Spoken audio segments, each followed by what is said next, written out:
Hi friends, ಇವತ್ತು capsicum gravy ಮಾಡ್ತಾಯಿದ್ದೀನಿ. ಸ್ವಲ್ಪ ಎಣ್ಣೆ ಹಾಕೋಣ. ಫಸ್ಟು ಸ್ವಲ್ಪ ಎಣ್ಣೆ ಜಾಸ್ತಿ ಹಾಕೋಬೇಕಾಗುತ್ತೆ ಇದಕ್ಕೆ. ಈ ಕಡೆ ಎಣ್ಣೆ ಕಾಯೋಷ್ಟೊತ್ತಿಗೆ ಒಂದು ಸ್ವಲ್ಪ ಕಡಲೆ ಬೀಜ ಹುರ್ಕೊಳ್ಳೋಣ. ಶೇಂಗಾ ಅಂತೀವಿ. ಸ್ವಲ್ಪ ಕ್ಲೀನಾಗಿ ಹುರ್ಕೋಬೇಕು. ಅದು ಎಣ್ಣೆ ಕಾಯೋಷ್ಟೊತ್ತಿಗೆ ಇದನ್ನು ಈ ಕಡೆ ರೆಡಿ ಮಾಡ್ಕೊಳ್ಳೋಣ.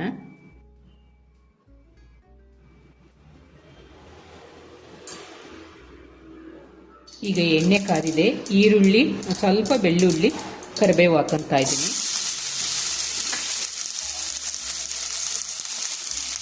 ಈಗ ಕಡಲೆ ಬೀಜ ಹುರ್ಕೊಂಡಿದ್ದೀನಿ. ಇದು ತಕ್ಕೊಳ್ಳೋಣ.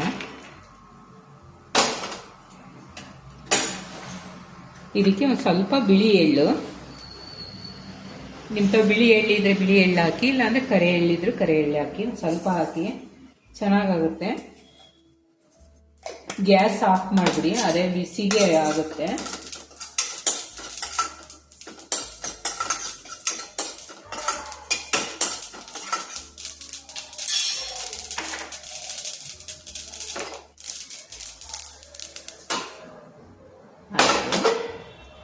ಈ ಕಡೆ ಈರುಳ್ಳಿ ಮಗ್ತಾ ಇದೆ.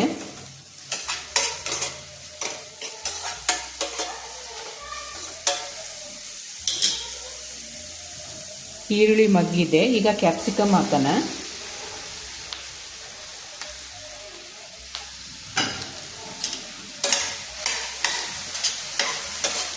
ಇದು ಒಂದು ಸ್ವಲ್ಪ ಎಣ್ಣೆಲೇ ಮಗ್ಬೇಕು.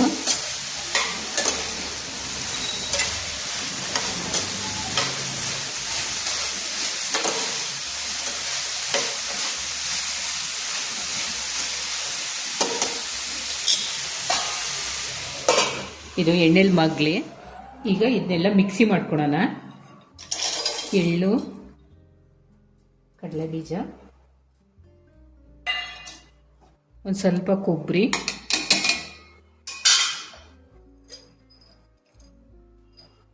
ಗೋಡಂಬಿ, ಇದನ್ನಿಷ್ಟು ಮಿಕ್ಸಿ ಮಾಡಿ. ಈಗ ಕ್ಯಾಪ್ಸಿಕಮ್ಮು ಮಗ್ಗಿದೆ. ಇದು ಬೇಗನೂ ಬೇಯುತ್ತೆ. ಇದಕ್ಕೆ ಒಂದು ಟೊಮೊಟೊ ಹಾಕೊಳ್ಳೋಣ. ಇದೊಂದು 2 ನಿಮಿಷ ಮಗ್ಲಿ ಎಣ್ಣೆಲೆ. ಈಗ ಮಗ್ಗಿದೆ ನೋಡೋಣ.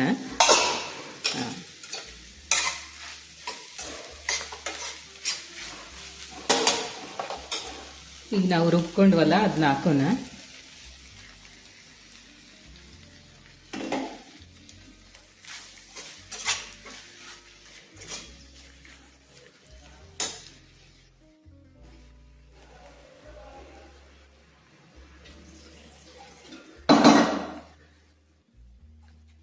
ಸ್ವಲ್ಪ ನೀರು ಹಾಕೋಣ. ಈಗ ತೆಳ್ಳಗಾಗುತ್ತೆ. ನಿಮ್ಗೆ ಇನ್ನೊಂದು ಸ್ವಲ್ಪ ತೆಳ್ಳಗೆ ಬೇಕು ಅಂದರೆ ಇನ್ನೊಂದು ಸ್ವಲ್ಪ ತೆಳ್ಳಗೆ ಹಾಕ್ಕೊಳ್ಳಿ. ನೀರು ಹಾಕ್ಕೊಡ್ರಿ ಒಂದು ಸ್ವಲ್ಪ. ನಾನು ಇನ್ನೊಂದು ಸ್ವಲ್ಪ ತೆಳ್ಳಗೆ ಮಾಡ್ತೀನಿ.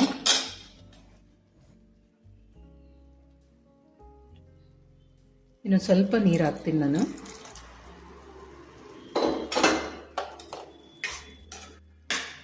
ಚಪಾತಿಗೆ ತುಂಬ ಚೆನ್ನಾಗಿರುತ್ತೆ, ದೋಸೆಗೆ, ರೊಟ್ಟಿಗೆ. ಈಗ ಇದಕ್ಕೆ ಸ್ವಲ್ಪ ಖಾರದ ಪುಡಿ ಹಾಕೋಣ. ಸ್ವಲ್ಪ ಖಾರ ಇರಲಿ, ಚೆನ್ನಾಗಿರುತ್ತೆ. ಒಂದು ಸ್ವಲ್ಪ ಅರಿಶಿನ,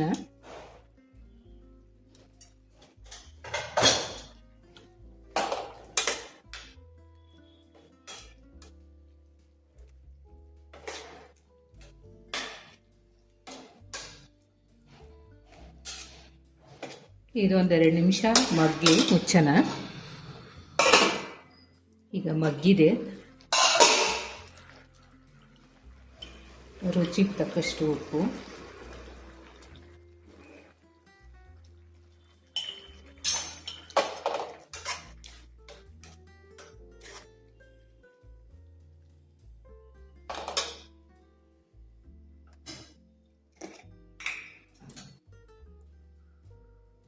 ಒಂದು ಸ್ವಲ್ಪ ಕಾಳುಮೆಣಸು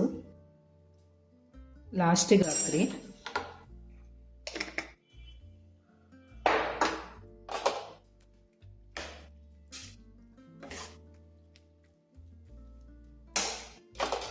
ಕ್ಯಾಪ್ಸಿಕಮ್ ಗ್ರೇವಿ ರೆಡಿ.